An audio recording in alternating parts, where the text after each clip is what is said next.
Migraine, భుజం నొప్పి, నడుం నొప్పి, మోకాలు నొప్పికి నిజమైన పరిష్కారం ప్రాణ పెయిన్ క్లినిక్ లో. నమస్తే అమ్మా. నమస్తే తల్లి. మా కార్తీక మాసంలో దీపారాధనకి దీపం దానానికి చాలా విశేషం ఉందని చెప్తూ ఉంటారు. మరి ఇప్పుడు కార్తీక మాసం ఎలాగో వస్తుంది, మనం ఏం చేయాలో ఒకసారి ప్రేక్షకుల్ని అలర్ట్ చేద్దామమ్మా. కార్తీక మాసం అనగానే స్నానం, దానం, దీపం, అభిషేకం, ఉపవాసం ఇలాంటివన్నీ ఉన్నాయి. దాంట్లో ఏం చేసినా చేయకపోయినా మాత్రం దీపం పెట్టడంలో కష్టం ఏం లేదు కదమ్మా. కొంచెం ఏదో ఒత్తిను నూనె అంతే కదా. అంతే. అందుకని ఇదొక్కటి మాత్రం చాలా మంది చేస్తారు, కార్తీక దీపాలు అని చెప్పి. ఎప్పుడు పెట్టాలి కార్తీక దీపాలు? సూర్యోదయానికన్నా ముందు పెట్టాలి. ఉదయం తులసి దగ్గర ఫస్ట్ రూల్ సూర్యోదయానికి ముందరే పెట్టాలి. తులసి దగ్గర పెట్టేయాలి. అంటే బ్రహ్మముహూర్తంలోనమ్మా? బ్రహ్మముహూర్తం అంటే 4:30, 4:15 మారుతూ ఉంటాయి కదా ఋతువుని బట్టి. అప్పుడు కాదు, మీరు ఎప్పుడంటే లేచి స్నానం చేసి తులసి దగ్గర శుభ్రం చేసుకుని, దేవుడి దగ్గర శుభ్రం చేసుకుని, దీపం పెట్టి, ఏదో పూజ ఉంటుంది కదా కార్తీక దామోదరుడికి పూజ చేసి, అప్పుడు కృత్తికా నక్షత్రాలకి నమస్కారం చేయాలంటే ఇంకా కృత్తికా నక్షత్రాలు ఉండాలి. 6 అయితే కనపడవు. 6 లోపల 5:30, 5:15 లోపల దీపం పెట్టడం అయిపోవాలి. అంటే దాన్ని బట్టి మనం ఎప్పుడు లేవాలో అర్థం చేసుకోవాలన్నమాట. అది పొద్దున పెడతారు. సరే, లోపల మళ్ళీ దేవుడి దగ్గర పెట్టుకునే దీపం, ఆ దీపారాధన, ఆ పూజ వేరే ఉంటాయి. మళ్ళీ సాయంత్రం పెడతారు. సాయంత్రం కూడా తులసి దగ్గర గుమ్మంలోనూ పెడతారు దీపాలు. ఎందుకు గుమ్మంలో దీపాలు పెడతారు? ఇది కూడా సందేహమే కదా. తులసి దగ్గర పెట్టారంటే ఏదో తులసి కోటకు పెట్టారు అని చెప్పుకుంటాం. మాసమంతా పెట్టాలమ్మా? మాసమంతా పెడతారు. ఎందుకు అంటే పితృదేవతలు తిరిగి వెళ్ళిపోయే కాలం ఇది వాళ్ళ లోకానికి. దక్షిణాయనంలో వచ్చారుగా, కొద్ది రోజుల్లో దక్షిణాయనం అయిపోబోతూ ఉంది. అందుకని వాళ్ళకి దారి చూపించడానికి పెడతారు అని చెప్తారు. మనం దీపావళి నాడు బోలెడు దీపాలు పెట్టినా ఈ నెలంతా కూడా సింహద్వారాన్ని దగ్గర, ఇంకా వీలైతే ఇంకా బయట ద్వారాలు కూడా ఉంటాయి కదా పూర్వకాలంలో, మొగసాలని, గేట్లని, ఎక్కడెక్కడ వీలైతే అక్కడ కనీసం సింహద్వారం దగ్గర అయినా, ఎలాగో తులసి దగ్గర పెడతారు, అక్కడైనా దీపం పెడతారు. ఇది మామూలుగా దీపం పెట్టేటటువంటి పద్ధతి, దీపాలు పెట్టేది. మీరు దీపదానం అన్నారు. దీపదానం చేసే పద్ధతి ఏమిటంటే, ప్రతిరోజు ఉదయం పిండితో ఒక దీపం ప్రమిద తయారు చేసి, ఏ పిండి అయినా అంటే వరి పిండే ఉంటుంది మనకి, వరి పిండో మరి గోధుమ పిండే, ఆ పిండితో దీపం ప్రమిద తయారు చేసి, ఆ ప్రమిదలో ఆవు నెయ్యి వేసి దీపం పెట్టి దేవుడి దగ్గర రోజు ఒక బ్రాహ్మణుడికి ఆ దీపాన్ని దానం చేయాలి. దానం చేసేటప్పుడు ఎప్పుడు కూడా మనం ఏంటంటే లెక్క ఊరికే ఇవ్వం కదమ్మా, ఓ దక్షిణో పండో పెడతాం. నెలంతా అలా ఇచ్చిన తర్వాత చిట్ట చివరి రోజున వెండి ప్రమిద, బంగారపు ఒత్తి. ఈ బంగారపు ఒత్తి అంటే నాకు ఎప్పుడు సందేహం, ప్రమిదలో ఒత్తి వెలగదు కదా, పౌడి పత్తన అన్న ఉద్దేశం అయి ఉండాలి. పౌడి అంటే కూడా బంగారమే కదా. లేదంటే దాంట్లో తూము ఒకటి పెడతారు కదమ్మా, ఇట్లా కొన్ని ప్రమిదల్లో ఇలా ప్రమిద ఉండి ప్రమిదలో ఇలా మధ్యలో తూము లాంటిది ఒకటి ఉంటుంది ఒత్తి వేయడానికి, అది బంగారందేమో అని అనుకుంటాను నేను. అది వేసి దక్షిణ, బట్టలు ఇవన్నీ పెట్టి, రోజు ఏ బ్రాహ్మణుడికైతే ఈ పిండి దీపాన్ని ఇస్తున్నారో ఆ బ్రాహ్మణుడికి ఈ దీపాన్ని కూడా ఇస్తారు. ఇది దీపదానం. దీనికి ఆల్టర్నేట్ ఏమైనా ఉందమ్మా? కుదరని వారికి, ఇప్పుడు వెండి బంగారంతో కుదరని వారికి ఎనీ ఆల్టర్నేట్? వెండి ప్రమిద అమ్మ, ప్రతిదానికి కూడా ప్రత్యామ్నాయంగా మనకి చేత కాకపోతే, నా దగ్గర ఆర్థిక స్తోమత ఉండి ఇవ్వకపోతే అస్సలు పనిచేయదు.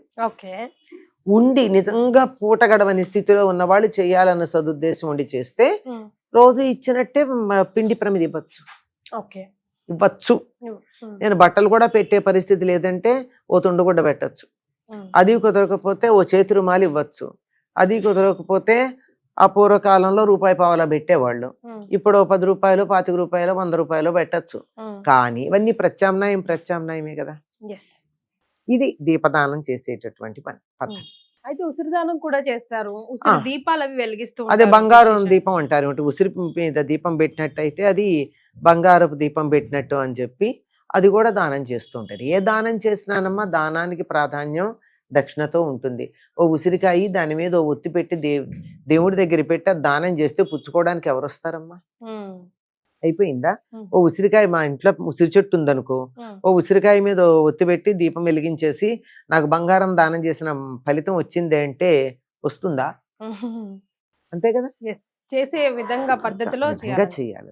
ఉసిరిదానం ఎలా చేయాలమ్మా మరి? ఇప్పుడు బ్రాహ్మణునికి దానం చేయాలంటే సేమ్ ప్రాసెస్ అంతే అనుకుంటా. నాకు తెలిసి ఉసిరికాయ మీద దీపం రోజు పెట్టరు కదా. ఇప్పుడు పెట్టారా కార్తీక మాసంలో? కార్తీక మాసంలో రోజు పెట్టరు. ఉమ్. కార్తీక మాసంలో ప్రత్యేకంగా ద్వాదశి నాడు గాని పూర్ణిమ నాడు గాని పెడతారు అంతే. ఓ. ఉసిరికాయ మీద దీపం ఏముందంటే ఓ బొడ్డొత్తి, 3 ఒత్తులు కలిపి చేసిన బొడ్డొత్తి ఉంది, అది పెడతారు. ఉమ్. మామూలు అడ్డబొత్తి వేస్తే కుదరదు కదా, ఉమ్. అది పెట్టి దీపం వెలిగిస్తారు. ఉమ్. ఏముంది దానికి? అది ఏమంత కష్టమైన పని కాదు. Yes. కానీ ఆ కార్తీక మాసం అంతా ఉసిరికి ఉన్నటువంటి ప్రాధాన్యాన్ని అనుసరించి దాని మీద కూడా దీపం పెడితే బంగారు దీపం పెట్టినంత ఫలితం ఉంటుంది అని చెప్తారు అంతే. అమ్మా, కార్తీక మాసంలో విరివిగా వచ్చేవి ఉసిరికాయలు. అండ్ ఉసిరికాయ దీపాల గురించి కూడా చాలా ప్రత్యేకతగా మాట్లాడుకుంటూ ఉంటాం. అసలు కార్తీక మాసానికి ఉసిరికాయకి, ముఖ్యంగా ఉసిరికాయకి ఉన్న గొప్ప గుణాలు ఏమిటి ఇవాళ ఈ వీడియోలో తెలుసుకుందాం. ఇది శీతాకాలం కదా కార్తీక మాసం. అమ్మా. ఈ శీతాకాలంలో జలుబు, దగ్గు లాంటివన్నీ రావడం సహజం. Yes. తప్పనిసరిగా మంచులో కెడతారు, చలిలో పనిచేస్తారు, ఆరుబయలు ఉండాల్సి వస్తుంది. ఇలా ఉన్నప్పుడు వీటన్నిటి నుంచి తట్టుకోవడానికి కావాల్సింది ఏమిటంటే విటమిన్ సి. Yes. రోగ నిరోధక శక్తిని పెంపొందించేది. ఉమ్. కనుక కార్తీక మాసం అంటే ఉసిరి తినాలి అనో నియమం పెట్టారు. లేకపోతే ఎందుకు తింటాం మనం? ఆరోగ్యానికి మంచిదంటే ఆవిడ దూరం పారిపోతామయ్యా, అంతే కదా. మరి పనికిరానివన్నీ స్వాగతిస్తాం, పనికొచ్చే వాటన్నిటిని బాబు ఇప్పుడు కాదు తర్వాత చూద్దాం, రిటైర్ అయ్యాక ఆలోచిద్దాంలే అనుకుంటాం. అప్పుడు ఆలోచించడానికి ఏం ఉండదు, చించడానికి తప్ప. మరి ఈ రకంగా ఆరోగ్యం అని చెప్పి ఆ పని చేయడానికి ఈ ఉసిరిని తినడాలి, తప్పనిసరిగా ఉసిరి తినాలి అని ఒక నియమం పెట్టారు. ఉమ్. ఉసిరి చెట్టుకు పూజ చేయడం, ఉసిరి గాలి కూడా చాలా మంచిది. శిష్యుడి కథ చెప్పాను కదా, మరి చింత చెట్టు కింద వెడితేనేమో ఎండిపోయాడు, ఉసిరి చెట్టు కిందకి వచ్చేటప్పటికల్లా రిఫ్రెష్. చక్కగా రీజువినేట్ అయ్యాడు. ఉమ్. శీతాకాలం గనక తెల్లవారు స్నానాలు అవి చేస్తారు కనుక జలుబు, దగ్గు మొదలైనటువంటివన్నీ వచ్చే అవకాశం ఉంది. అవన్నీ పోవాలంటే ఏం చేయాలి? మందులు వేసుకోవడం కన్నా మన వాళ్ళు చెప్పే పద్ధతి ఏమిటి? ఉమ్. రోగ నిరోధక శక్తిని పెంచుకోవాలి.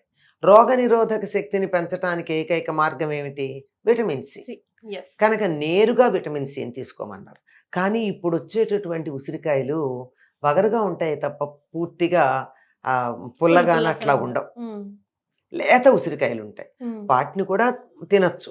ఉమ్. కానీ నిజంగా వాడేది మాత్రం చైత్రామలకం అని చైత్రమాసంలో వచ్చే ఉసిరికాయలు వాడతారు. ఉమ్. ఉమ్. అప్పటికి చైత్రమాసానికి ఉసిరికాయలు ఆకుపచ్చ రంగు పోయి పసుపచ్చకి తిరుగుతాయి, బంగారు వర్ణంలో. ఉమ్. అది ఆయుర్వేదంలో చాలా బాగా మంచిగా ఉపయోగపడేది. ఓ.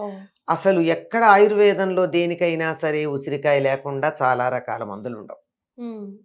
మందులు కాకుండా రసాయనాలుగా వాడేవంటే టానిక్స్ లాగా బలాన్ని పుంజుకోవడానికి వాడే ప్రతి దాంట్లోనూ కూడా స్పెసిఫిక్గా ఈ వ్యాధి అని కాక ఉండే వాటన్నిటికీ కూడా ఉసిరికాయ. ఉసిరి చాలా ప్రధానమైనటువంటిది. ఓ. ఉసిరి శరీరానికి, జుట్టుకి, కంటికి, చర్మానికి అన్నింటికి కూడా మెరుగునిచ్చేది. Yes. ఉసిరి పెట్టుకుంటారు కదండి, నూనెలు కూడా ఉన్నాయి. ఉమ్. అలాగే ఉసిరి పొడితో ఒళ్ళు రుద్దుకోవడం అన్నది పాతకాలపు పద్ధతి. ఉమ్. ఉసిరి పొడి అంటారు. ఉమ్. అయితే ఇవన్నీ అంటే ఇది శరీరానికి ఇచ్చింది, అది జుట్టుకి ఇచ్చింది.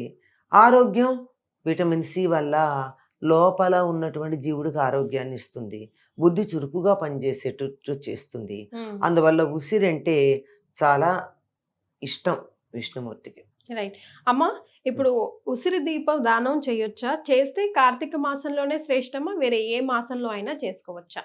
ఈ దీపదానం అన్నప్పుడు ఉసిరి దీపదానమే చేస్తారు సాధారణంగా. అంటే వెండి ఉమ్. మళ్ళీ లేకపోతే Actually గా పిండితో కూడా చేస్తారు. పిండితో చేసి నెలంతా కూడా పిండితో చేసినటువంటి ప్రమిదలో ఉమ్. ఆవు నెయ్యి వేసి ఒత్తేసి వెలిగించి ఓ పండుతో రోజో బ్రాహ్మణుడికి దానం చేసి నెలంతా అయిపోయిన తర్వాత అదే బ్రాహ్మణుడికి మళ్ళీ ఉమ్. వెండి ప్రమిద, బంగారపు ఒత్తి వేసి ఉమ్. ఆవు నెయ్యి నిండా పోసి దానం చేస్తారు. ఉమ్. తగిన సన్మానాలన్నిటితో పాటు ఇది కూడా. ఉమ్. ఆ విధంగా ఆరోగ్య దృష్ట్యా ఉసిరి చాలా గొప్పదమ్మా. ఇప్పుడు మీరు ఆధునిక కాలంలో ఏ జుట్టుకు వాడేటటువంటి నూనెను చూసినా ఆమలకంతో కూడే ఉంటుంది. Yes. ఆఖరికి జుట్టుకు రంగు వేసుకునే దాంట్లో కూడా ఆమలకమే ఉంటుంది. ఆమలకం అంటే నువ్వులు. ప్రమోషన్ లో కూడా దాన్ని హైలైట్ చేస్తారు, అవును. ఉసిరితో కూడినది అని చెప్పేసి. రైట్. అయితే అమ్మ, ఆలయం దగ్గర పెట్టిన ఉసిరి దీపం కానివ్వండి, లేకపోతే మన ఇంటి దగ్గర తులసి కోటలో పెట్టినది కానివ్వండి, మనం తిరిగి రీయూజ్ చేసుకోవచ్చా? ఒకళ్ళకి ఇచ్చిన తర్వాత మనం వాడుకుంటామమ్మా. ఉమ్. నైవేద్యం పెట్టారా? నైవేద్యం పెట్టలేదుగా మీరు. ఆ, ఏం చేశారు దీపం దాన్ని? పెట్టాం. దీపం దానికి పెట్టారు. ఉమ్. దీపం పెట్టిన తర్వాత అది మళ్ళీ మనకి ఎట్లా పనికొస్తుంది? ఉమ్. ఆలోచించండి. ఉమ్. పెద్ద శాస్త్రం అక్కర్లా, చిన్న లాజిక్ అంటే చాలు. జనరల్ గా ఇప్పుడు ఇంట్లో పెద్దవాళ్ళు ఉంటారు, ఉమ్. ఎందుకు వేస్ట్ చేస్తున్నారో తీసి పడేస్తారో, ఇప్పుడు దాన్ని తీసే పులిహోర చేయండి, లేదంటే దంచుకొని వాటర్ వేసి స్నానం చేయండి అనే వాళ్ళు కూడా ఉన్నారు. అందుకని అడుగుతున్నా, అసలు ఏం చేయాలి? నాకు తెలిసి అయితే ఉమ్. దాన్ని అక్కడ వదిలేయటమే తప్ప దాన్ని మళ్ళీ తీసుకొచ్చి ఏమీ చేయడం ఉండదు. సో ఉసిరి దీపం వన్స్ దానం చేశాక అది దానమే, అది దీపారాధన అంతే, మనం వాడకూడదు. Right. Thank you so much అమ్మా. నమస్కారం.